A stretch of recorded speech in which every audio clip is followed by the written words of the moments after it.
नंद वंश के अंतिम शासक को हराने के पश्चात चंद्रगुप्त मौर्य ने मगध पे मौर्य वंश की नींव डाली और मौर्य वंश की स्थापना के साथ साथ ही उन्होंने अपने सलाहकार यानी कि चाणक्य को प्रधानमंत्री नियुक्त किया।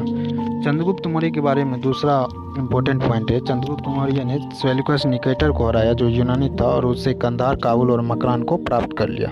और उसके बाद चंद्रगुप्त मौर्य ने अपने जीवन के अंतिम चरणों में जैन धर्म को अपनाया और संलेखना विधि द्वारा अपने प्राण को त्याग किया। उसके बाद उसका पुत्र आता है बिंदुसार, जो कि अमित्रघात के नाम से विख्यात है। वो उसके बाद गद्दी पर बैठता है।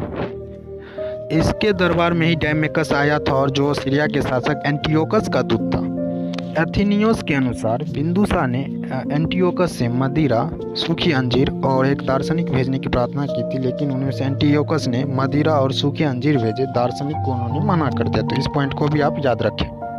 बिंदुसार के दरबार में टोलमी यानी मिस्र का राजदूत भी डायनोसियस भी आया था। तो इस पॉइंट को आप याद रख ले। ये पॉइंट टाइप नहीं है, लेकिन आप इस पॉइंट को याद रख ले। तक्षशिला में विद्रोह होने के पश्चात सुसीम और बाद में अशोक को भेजता है बिंदुसार।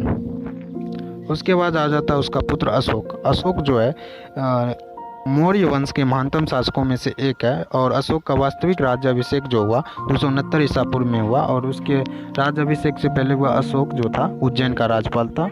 भारत में शिलालेख का प्रथम बार प्रचलन अशोक ने किया। अपने राज्याभिषेक के 8वें वर्ष पश्चात यानी 261 ईसा पूर्व में अशोक ने कलिंग पर आक्रमण किया और वहाँ पे भारी रक्तचाप को देखते हुए अपनी युद्ध की नीति को परिवर्तित करते हुए बौद्ध धर्म को अपना लिया। तो इस पॉइंट को भी आप याद रखें। अब मिलते हैं अगले वीडियो में और अगले वीडियो में हम देखेंगे अशोक के अभिलेख जो काफ़ी महत्वपूर्ण है। अशोक ने अपने आप में क्या क्या लिखवाया, ये सब जानना हमारे लिए इम्पोर्टेंट है क्योंकि यहीं से सवाल पूछे जाते हैं। तो मिलते हैं अगले वीडियो में, तब तक के लिए।